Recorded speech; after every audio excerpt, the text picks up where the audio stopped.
This is our solar system, made in C++ and OpenGL. And today, I'm going to turn the sun into a black hole.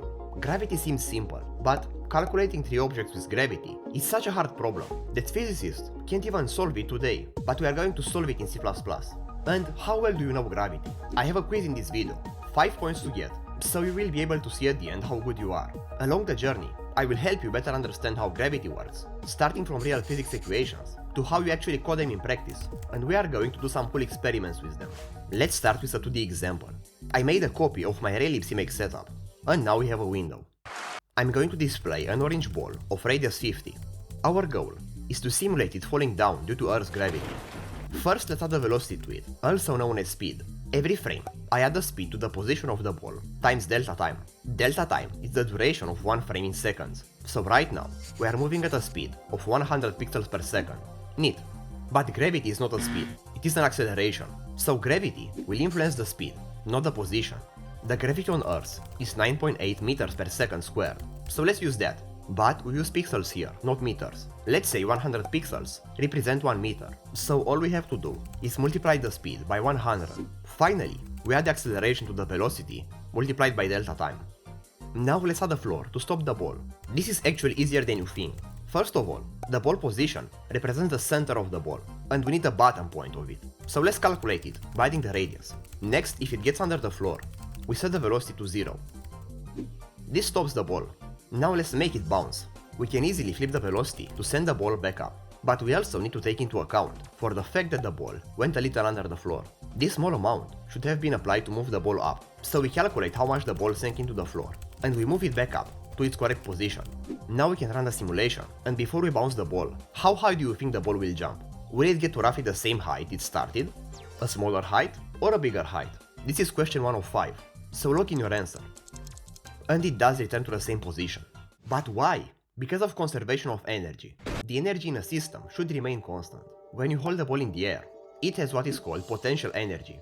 The ball has no kinetic energy right now, it's not moving, but it could accumulate a ton of energy once you let it drop. So it has the potential to get this energy, unlike your potential to attract a girl, that is 0. And once you let it drop, all that potential energy is converted into actual kinetic energy, reaching quite a high speed just before hitting the ground. And all this energy will be used to get the ball back up. And because no energy should be lost, we get back to exactly where we started initially. You can see the kinetic plus potential energy remaining constant as the simulation runs. So we get a point if you said the ball will get to roughly the same height. But I have another question now. If we keep this simulation going for a few minutes, will the ball keep its same height?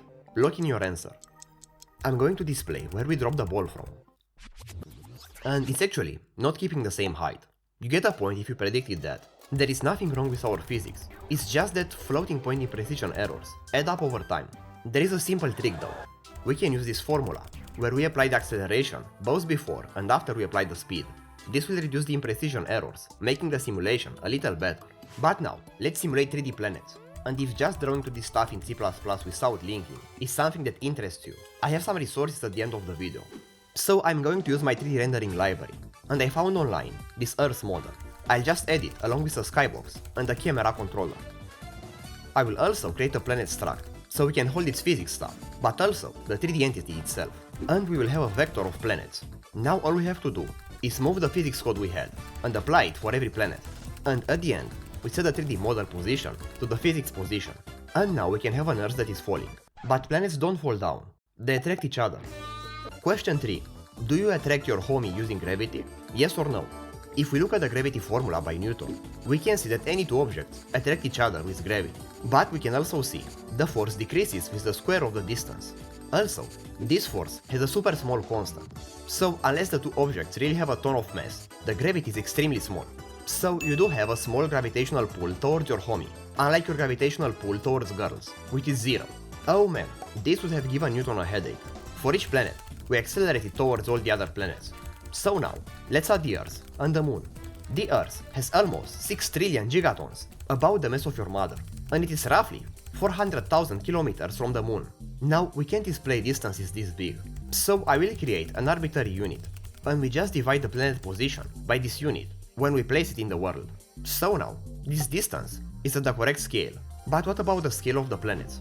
Force questions for the quiz. How correctly to scale are these diagrams? Are they to scale? Not quite to scale? and extremely not accurate at all. Well, they are not accurate at all. If this is the Earth to scale, this is the Moon here, and if the Sun was the size of a peach, Earth would be 4.3 Michael Jordans away from it. We can't have the planets to scale, because they would be way too small.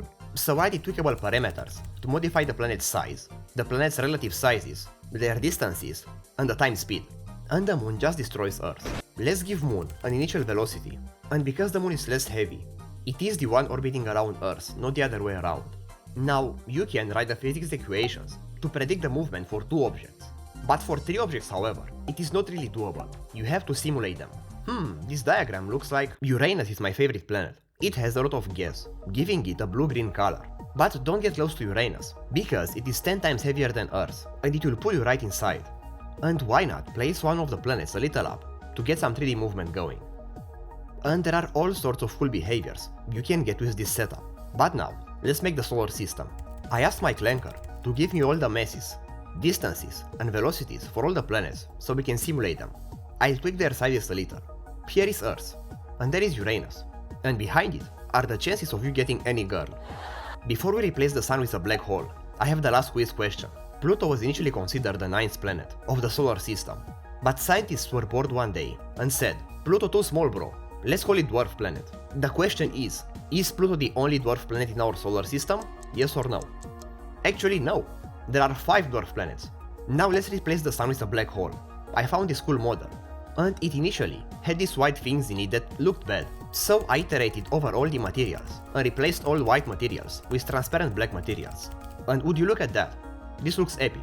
We are going to simulate Sagittarius A, the black hole at the center of our Milky Way, and it's 4 million times heavier than the Sun. I will reduce the simulation speed to just 100. So every real life second, 100 seconds pass in the simulation, and the first planets get instantly killed, with Earth coming at a fast speed. After a quick scientific calculation, it would take less than 30 real life minutes for the Earth to get completely destroyed. Now if you'd also like to make these cool things in C++, but you struggle with linking libraries, or just don't even know where to start, this video is a super simple snake tutorial in C++ with no linking required, and I also have my own 6-hour C++ game dev tutorial linked in the description.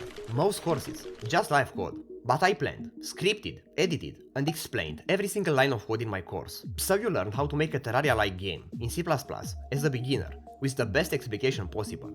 And unlike other tutorials, where you just copy-paste it, and you can't do anything on your own after you finish, I have 50 plus guided challenges in my course that you have to do on your own, so you actually get to practice. And once you finish the course, you can easily make your own game on your own. Check the first link in the description, and it might have a special discount. See you there.